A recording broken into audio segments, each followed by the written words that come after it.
Well, I do think the Sussex overdrive is unbelievable.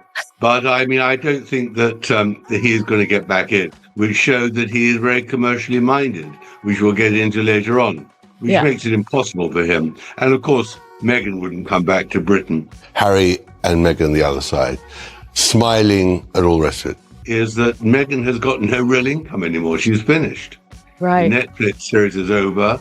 There's no great podcast. They don't generate any money. And I don't see where she is going from here. I think she has a major problem.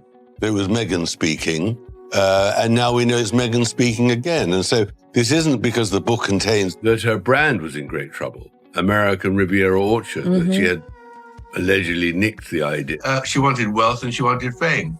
And she targeted, there's no doubt she targeted Harry. There comes a point when a public image doesn't just crack, it completely falls apart. And according to royal biographer Tom Bower, Meghan Markle has officially reached that point. For years, she built her entire brand around a picture-perfect narrative. Stories of personal struggle, unfair treatment, emotional scars, and a world that just didn't understand her pain. But now, Bower says the truth has finally caught up. His latest revelations don't just expose a few inconsistencies, they reveal an entire strategy. A calculated effort to rewrite the past, twist sympathy into power, and shape reality into a version that sells. He's calling it out. Every timeline tweak, every emotional spin, every polished interview moment designed to make her look like the misunderstood heroine. And this time, the evidence hits hard. Bower claims Meghan didn't just stretch the truth, she completely redefined it. She turned royal connections into profit, exaggerated her hardships, cut out the people who supported her, and then played the victim every time her choices backfired. Now it's all catching up. The public isn't falling for the same storyline anymore. The charm is cracking, the fantasy is slipping. And that was very critical because at that moment last year, she was about to promote her Netflix series and didn't want to firstly be seen with Harry and secondly didn't want to go somewhere where she'd appear cheap. Declining, I think that his reputation is somewhat toxic, and I think Invictus is his only lifeline, and that's what she used as a weapon at the time. So there were quite a few things about her personal life. I'll work them into another book, I think. Meghan didn't like the surname Mountbatten Windsor. If you remember, in her first lifestyle series, the brand image that once looked Meghan. Unstoppable is crumbling fast. Bower calls this the breaking point, the moment where illusion meets reality. Once that mask comes off, there's no putting it back on again. And today, we're breaking down exactly what Tom Bower just revealed and why it's shaking everything Meghan has built. Tom Bower isn't just another commentator tossing opinions from the sidelines. He's the man the elite genuinely fear. For decades, he's been the one digging into places others wouldn't dare touch. He's known for interviewing the people who were silenced, exposing hypocrisy at the highest levels, and tearing through polished PR facades like paper. His track record? Brutal. His books on prime ministers, billionaires, and royals have left reputations in ashes. And here's what most people forget. Meghan and Harry never sued him, not once. For a couple famous for sending legal threats over headlines, jokes, tweets, and even satire, their silence toward Bower speaks volumes. Why? Because Bower doesn't bluff. He documents everything. He talks to the people they hoped the world had forgotten. The assistants, the friends, the insiders who saw it all unfold. He brings receipts, timelines, and proof no one can easily deny. He doesn't deal in emotion or exaggeration. That's what makes him so dangerous. Bower's power comes from facts, cold, organized, and relentless. When he says something isn't true, he's not speculating. With them forever. She says to Carling that her surname isn't Markle but Sussex. And she was desperate to get it. She said, we never had a proper surname. And of course they did. By not telling the palace what she's going to do. And I think the most interesting story is the Reitman story. Reitman's is like a Marks and Spencer's in Canada. In Revenge, you talk about how Meghan's lack of knowledge about British history meant she could not understand that Diana had won the public's affection. She was warned before she married what the nature of being Harry's wife and part of the royal family would be, and the nature of how she ignored all that advice for two reasons. One is she really did believe she could do what she wanted. And secondly, I don't believe she ever intended to stay.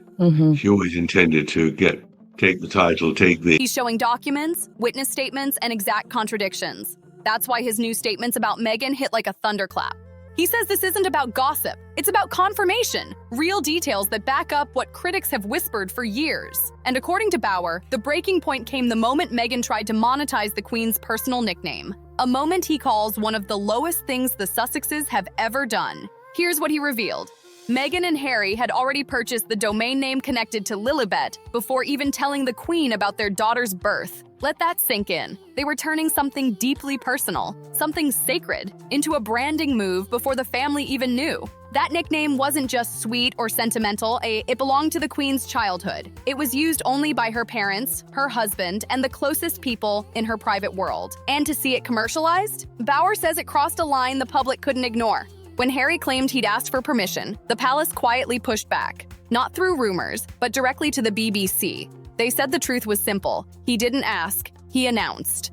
The Queen was reportedly upset, and the palace's decision to contradict Harry publicly, something they almost never do. Meghan never really understood, probably not even now, is that when she was chaired as a working royal, it wasn't because she was Meghan Markle, it was because she represented British royalty. A number of times she was warned before she married what the nature of being Harry's wife and part of the royal family would be, and the nature of how she ignored all that advice.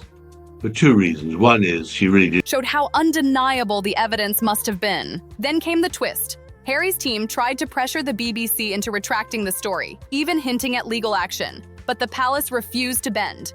They told the BBC to stand firm and not apologize. And that moment, Bauer says, was when everything began to unravel, when the illusion of harmony was finally shattered for good. What we said is true.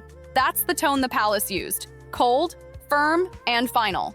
This wasn't some misunderstanding or communication error. According to Tom Bauer, it was a calculated move that revealed exactly how Meghan and Harry viewed the monarchy, not as family, but as a marketing opportunity. And from that moment, Bauer says, their credibility began to crumble piece by piece. If there's one topic that perfectly shows Meghan's pattern of rewriting reality, Bauer insists it's her treatment of her own father. Not because it's emotional, but because the facts don't match the fairy tale. Meghan told a story of a lonely, struggling childhood. Cheap dinners, bargain salad bars, feeling abandoned and misunderstood. It sounded cinematic, moving, and tragic. But Bauer's research shows it wasn't real. In truth, Thomas Markle paid for everything. Elite private schools, ballet classes, photography lessons, designer clothes, and a lifestyle most families could only dream of. He picked her up from school, drove her to auditions, supported her acting ambitions, and even paid for her college education. The image of hardship simply didn't exist the way she told it. And then came one of Bauer's most shocking discoveries. The famous Procter & Gamble soap commercial story. Meghan's so-called activism origin story. Commercial. She doesn't want to be poor. And then having got all that, she then saw how she needed a consort, a husband who was going to take her to the next stage. And she was on a manhunt, there's no doubt. I mean, there's nothing wrong with being on a manhunt. There are women hunts too, but I mean, she was determined. The tale of a young girl writing a letter that supposedly changed an ad had no supporting evidence. No letter, no response, no record of the event happening the way she described. Even her own father admitted he never mailed such a letter. Bauer says that Meghan began rewriting her relationship with her father only when the man who raised her no longer fit the image she wanted to project. The tone changed, the story shifted, and suddenly the once loving father became an inconvenience. Whether intentional or not, Meghan reshaped her past, transforming herself from a supported daughter into a self-made survivor. Bauer doesn't call it confusion, he calls it branding. Then came the moment that cracked the entire illusion wide open. The now infamous Oprah interview. Bauer calls it the turning point. A globally televised, perfectly staged confession meant to make Meghan and Harry look like victims of a cruel and heartless monarchy. But when people started checking the facts, things fell apart fast. Bauer identified 17 proven inaccuracies in that interview. Not misunderstandings, not slip-ups. Contradictions. One of the biggest? Meghan's claim that she and Harry secretly got married 3 days before the official royal wedding. But Bauer checked the timeline. It simply wasn't possible. Even the Archbishop of Canterbury confirmed it never happened. There was no secret backyard wedding, no hidden vows. That entire moment was nothing more than a story. And then came the claim that sent shockwaves across the world, the racial insinuation. Meghan suggested that a senior royal had questioned what color Archie's skin might be. It was an explosive statement. But according to Bauer, the context was twisted. He says Meghan linked that allegation to Archie not receiving a royal title. And that's why she turned up. So I think she has a major problem, financially and professionally. And I think that Harry has a problem, create her own brand and image in the whole Netflix series of lifestyle series. She was told she had to give up being the Wicked Witch in terms of the royal family. She should put that all behind her and not mention them because people want to see her, not all the time complaining. She couldn't resist because in the end, one of Meghan's many deficiencies is she has nothing to say.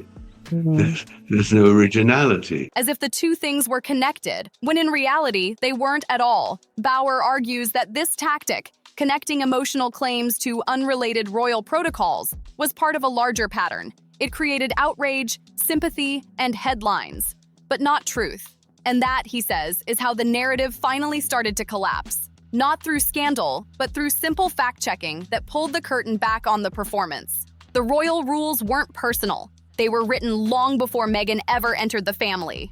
Archie wasn't entitled to a princely title, and it had nothing to do with race. Yet Meghan's emotional claim that she was denied help, left alone, and unsupported became one of the most dramatic moments of the Oprah interview. But according to Tom Bauer, palace records told a completely different story. He says there were detailed logs showing Meghan had access to staff, doctors, and professional support whenever she needed it. The picture painted for TV simply didn't match the behind-the-scenes reality. Bauer argues that the Oprah interview didn't expose the royal family. It exposed Meghan herself, and that's when he takes us back to what he calls the true turning point, the Australia tour.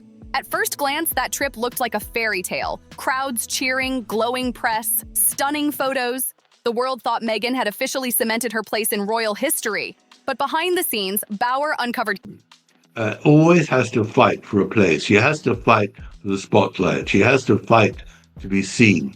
And being seen is critical to her. And, she can't, if there's another shooting, she can't fly there as she did. Not because it's painful, but because the chaos. Multiple palace insiders described a completely different version of events, one filled with tantrums, demands, and attitude. Meghan, they said, acted less like a royal representative and more like a Hollywood celebrity expecting red carpet treatment. She reportedly snapped at aides, changed plans last minute, and left staff shaken by her intensity.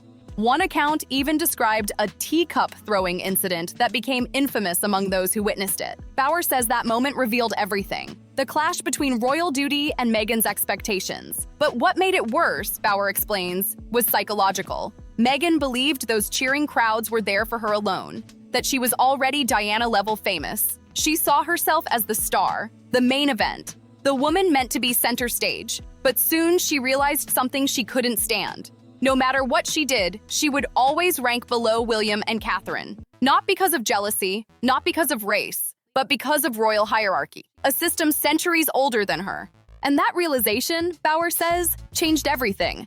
That was the moment Meghan stopped seeing herself as part of the institution and started planning her escape from it. He claims this was when the exit plan began, long before the Netflix deals, long before Oprah, and long before the public tears or accusations. It was the moment Meghan realized royal life wasn't designed to revolve around her. Then Bauer drops what he calls one of the most shocking betrayals of all, one that happened before the world even knew it. While millions watched the Queen's funeral hoping for unity and peace, Bauer says Meghan and Harry had already recorded their attacks for Netflix. Not ideas, not drafts, recorded, edited, and finalized.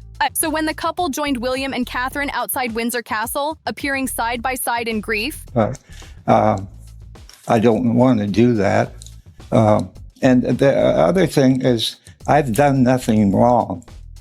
There's nothing that points to me and says I'm a bad guy. As a matter of fact, I'm a really loving father, and she knows that. And there's no excuse for her to treat me this way. No excuse to treat the king that way as well.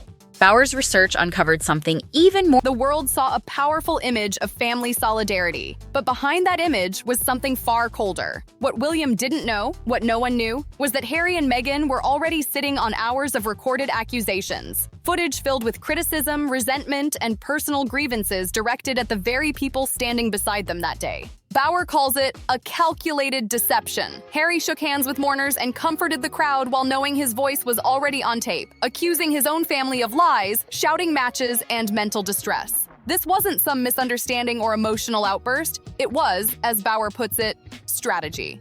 And shockingly, Bauer claims Harry had done it before, during Prince Philip's funeral too, smiling for cameras, showing respect, while privately preparing another wave of damaging revelations for the world to see. But this time, the Netflix betrayal hit differently, because it wasn't just about Harry versus the monarchy. It was about timing. It was about grief. It was about standing at his grandmother's funeral, pretending to seek reconciliation, while the footage for his family's next heartbreak was already locked, loaded, and ready to air. Tom Bauer's verdict couldn't be harsher. He says this wasn't heartbreak, it was duplicity. His latest revelations don't just question Meghan's honesty, they expose a calculated pattern of reinvention. According to Bauer, Meghan's entire public identity has been built on constant transformation. University colleges of America, Northwestern, because of her education and background. So by no means anything other than a happy childhood, although a broken family. Tom Bauer calls the Oprah Shifting personas, polished storytelling, and picture-perfect symbolism crafted to elevate her image every single time. He doesn't call it confidence, he calls it construction. Bauer claims Meghan had been shaping herself after Princess Diana long before the public even noticed the eerie similarities. From the wardrobe choices to the jewelry, from the soft-voiced vulnerability to the iconic camera poses, even the misunderstood woman storyline was straight out of Diana's emotional playbook. It wasn't coincidence, Bauer says. It was imitation dressed up as destiny. But then he drops something even more explosive, a revelation that still has people talking. Bauer says that Meghan and Harry allegedly approached Diana's brother, Earl Spencer, with a shocking request, asking if they could use the Spencer surname as their own family name. And this wasn't just to honor Diana. According to Bauer, Meghan wanted to adopt it as a brand identity, a way to link herself directly to Diana's legacy while sidestepping the Windsor connection entirely. She reportedly didn't like the Mountbatten Windsor name, claiming it didn't fit her children or their public image. Instead, she wanted Spencer, a name loaded with power, tragedy, emotion, and royal prestige. It carried everything she wanted her brand to represent: compassion, legacy, and global recognition. But Charles Spencer refused immediately and firmly. Bauer interprets that refusal as a warning. The Spencer family wanted no part of Meghan's ambitions or the potential scandals that could follow. They didn't want their name tied to drama, controversy, or a marriage that many insiders quietly doubted would endure. To Bauer, this wasn't about heritage. It was about branding, a strategic effort to borrow Diana's light without embodying what made Diana loved: humility, empathy, and true public service. And of course, they're not allowed to come to the dinner after the wedding. I mean, people whom he'd known for years. And even at the wedding of Tommy Inskip in Jamaica, one of the parents who was there told me that Meghan had behaved appallingly. They just couldn't understand why Harry was going out with her. She didn't like the food, she didn't like the... He says Meghan's attempts to mirror Diana weren't moving. They were unsettling. The downfall that followed wasn't sudden either. It was slow, public, and painfully visible. After years of emotional interviews, carefully staged photo ops, and endless victim-centered narratives, the world began to do something Meghan never expected. They started fact-checking. Hollywood was the first to cool off. Producers, PR agents, and studios quietly backed away, not wanting to risk royal relationships or get caught up in Meghan's never-ending drama. Invitations stopped. Collaborations froze. Even the star power that once seemed unstoppable began to fade. Then came the media shift. Major outlets that once cheered her on suddenly stopped playing along. Magazines like Vanity Fair, The Cut, and The Hollywood Reporter, once friendly to Meghan, began publishing uncomfortable truths. They stopped repeating her talking points without evidence. Spotify publicly ended their podcast deal, bluntly questioning the value it actually brought. Netflix quietly scaled back future projects, and even the couple's charity work under Archewell began showing weak numbers. donations shrinking, engagement dropping, and transparency issues piling up. The public response was brutal. In the US, approval ratings plummeted to record lows. In the UK, they hit rock bottom. And in Australia, a country Meghan once thought adored her, polls showed people now openly rejecting them both. Bauer insists none of this was the result of jealousy, racism, or royal conspiracies. It happened because people finally recognized the pattern. Stories that kept changing, facts that bent to fit emotion, and blame placed on everyone except the storyteller herself. He says Meghan and Harry didn't lose the world's support overnight. I do think that the Australian trip turned their head in a crazy way, although she behaved appallingly during the trip. Yeah. But in Harry's view, this was his mother all over again. What Meghan never really understood, probably not even now, They lost it inch by inch. Every time another inconsistency surfaced, every time a new narrative contradicted the last, every time Bauer dropped another piece of evidence the public wasn't supposed to see, another piece of their credibility fell away.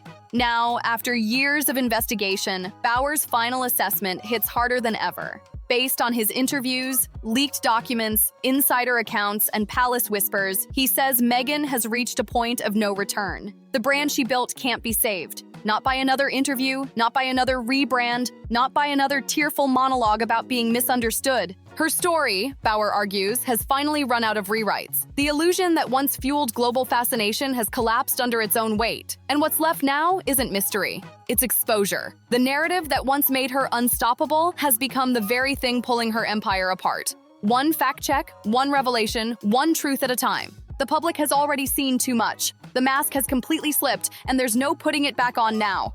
The inconsistencies are glaring, the contradictions are endless, and the manipulation feels impossible to ignore. According to Tom Bauer, Meghan's downfall isn't about one bad headline or one public mistake. It's about a pattern that she never stopped repeating. Every single time she faced pressure, she followed the same formula. Rewrite the story, shift the blame, play the victim, and attack anyone who refused to go along with her version of events. Bauer says that what we're watching isn't random. It's predictable. The warning signs were flashing for years, but no one wanted to believe them. The same emotional performances, the same contradictions, the same everyone else is the villain storyline. It all became too much for even her supporters to defend. And now the cracks aren't cracks anymore. They're fractures that can't be repaired. And what I really thought at the end of it as well was this, which I think is a very, very pertinent point. When they came across for the Queen's funeral, and there was that amazing scene outside the castle of meeting the well-wishers in the walk, there was always talk of reconciliation. Charles and William and Kate go one side, Harry and Meghan the other side. He points out that this is no longer just a PR issue. It's a full-scale collapse. The media deals that once came rushing in have dried up completely. The royal bridge has been burned to ashes.